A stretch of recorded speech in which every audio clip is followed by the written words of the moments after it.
I rise today in support of the Statutes Amendment, Serious Vehicle and Vessel Offences Bill 2022. This bill delivers another commitment our government made to the family of Sophia Naismith and the broader South Australian community in the wake of Sophia's tragic death. In 2019, Sophia and her friend Jordan were walking on the footpath on Morphett Road, Glengarry, near a popular local Chinese restaurant that I'm sure a number of locals have gone to. I have, when they were hit by a high-powered sports car. Sophia was killed at the scene, and the news of this event shook all of us and left a family and community heartbroken. I think the greatest nightmare of any parent is the police turning up at your front door and giving you this news. Most of us can never comprehend the loss and pain of Sophia's family, her parents, sorry for my sniffling, Peter and Luke, her sisters and the rest of her relatives have felt since that night. While I wish we could build a time machine and stop this tragedy from ever happening, our government must do everything we can to make sure our children come home safe at the end of every day and night. As if the pain and grief wasn't enough, Sophia's family were left feeling sickened and appalled at the suspended jail sentence handed to the driver who took their daughter's life. The driver of the vehicle proceeded to trial where he was found not guilty of the offences of dangerous driving causing death. Yes, I would like to seek leave to continue my remarks. Okay, leave is sort of leave granted. Yeah, granted. Okay. During debate, Minister, do we take so. Next day sitting? Is that seconded? I'll put those in favour say aye, those against say no. I'll call it for the ayes. Oh, I understand. Thank you very much, Mr Deputy Speaker. When I did my first minute of this speech, Sophia Naismith's parents were actually in the gallery, and it was lovely to see them, Luke and Peter as always, but it was also really challenging to speak about this incredibly difficult topic with them here, and I just want to again pay tribute to their incredible strength. So picking up roughly, I think, where I left off, Mr Deputy Speaker, we understand the importance of our criminal justice system and the capacity for reform and growth of incarcerated people. We understand that an eye for an eye makes the world go blind. But we also understand that the suspended sentence handed to Mr Campbell was grossly inadequate. The need for legislative change, led by Sophia's parents and echoed right across our community, has been heard by this government. The Commissioner for Victims' Rights has strongly advocated for changes in line with community expectations on behalf of too many families who have endured similar tragedies and whose loss was only exacerbated by the inadequacies of the available penalties. The bill before us today will go a long way in addressing many of those inadequacies, including creating a new indictable offence of causing death or serious harm by careless use of a vehicle or vessel in the Criminal Law Consolidation Act 1935.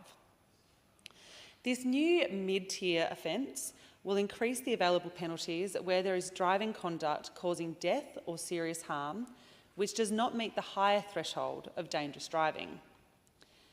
By creating a mid-tier indictable offence, we can provide a more appropriate penalty range for driving conduct linked to death or serious harm, which better reflects the expectations of South Australians. This new offence raises penalties for driving without due care, where a person dies or is seriously harmed, from 12 months imprisonment to 5 years imprisonment for a basic offence, or 7 years imprisonment for an aggravated offence. It also raises the minimum licence disqualification period from 6 months to 1 year for a basic offence, or to 3 years for an aggravated offence.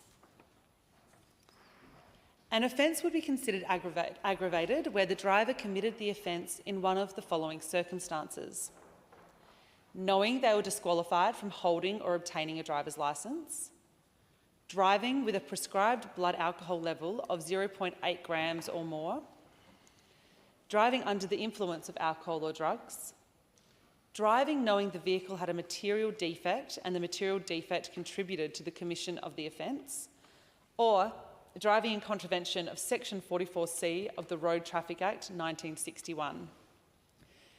Material defects are those which affect the safe operation of the vehicle, such as neglecting tyre or vehicle maintenance.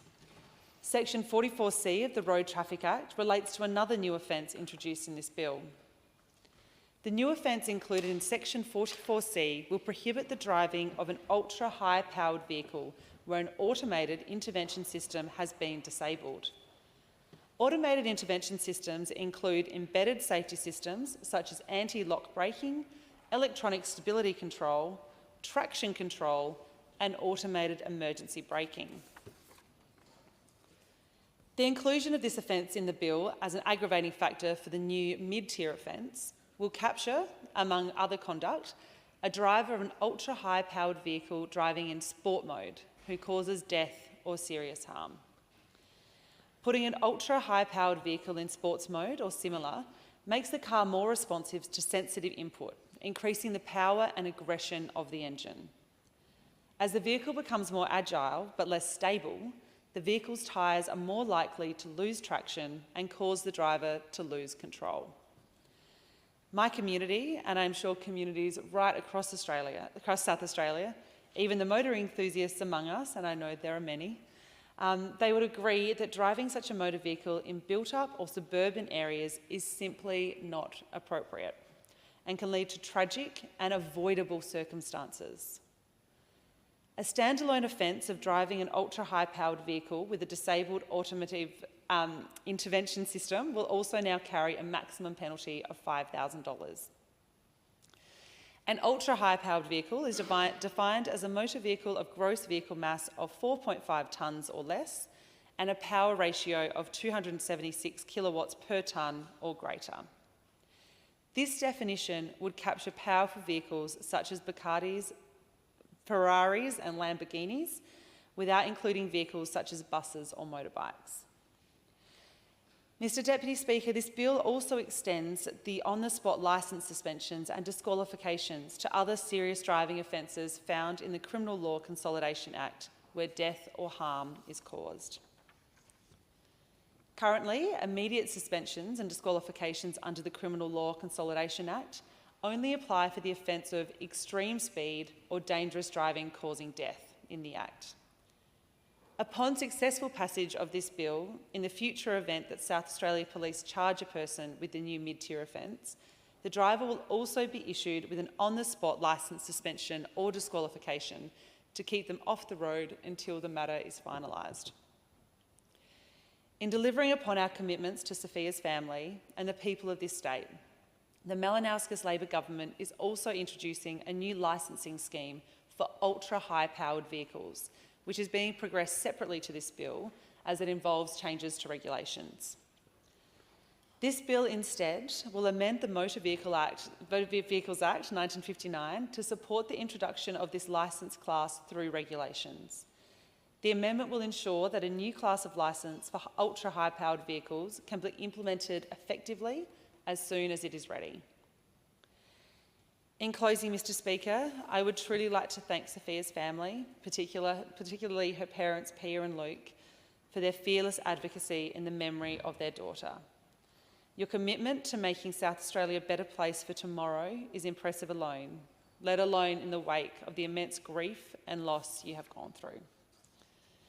Your work, in addition to the reform introduced to this place today, is part of Sophia's legacy.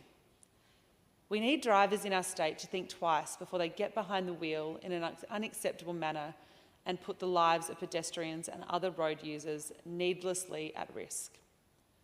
The most important legislation can often be the work people don't notice. I hope that families across our community will never experience the pain of Sophia's family and community, and they won't even know these reforms have passed and potentially saved lives. I commend this bill to the House.